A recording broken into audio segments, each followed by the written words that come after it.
Hi vlog! Welcome to my guys! Shoutout! Shutdown! Ito yung bata nyong pasaway from Cavite. Lumipat ng Baler Aurora. So ito na yun. Ito na yung taas ng Sierra Madre. So nasa tuktok na kami. Ito yung tuktok ng Sierra Madre, no? So yun yung bundok ng Sierra Madre. Tagos po yan ng Laguna. So mula po kami nagbike ng Cavite to Laguna. Tapos pa Baler Aurora. So loop po kami. Yan ang sinpay ko. Ito naman yung isa naming kasama. So guys, kapulang.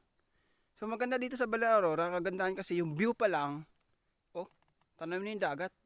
Parang Japan lang ano? Parang Japan lang ba? Ganda. Sobra. So guys, kayo nagbabalik. Punta lang kayo sa kung gusto niyo magpunta, may mapupunta din kayong bahay kung gusto niyo magpunta talaga ng Baler Aurora. So message nyo lang po yung hanapin nyo lang sa Facebook yung Ristwolf at gmail.com kaya Ristwolf Printing Press. Yun. Makikita nyo doon kung meron doon, may resort kayong mapupuntahan doon. So may bahay din doon, may pool din doon. So shout out tayo doon sa Ristwolf. So parang Japan lang, no? Ang ganda.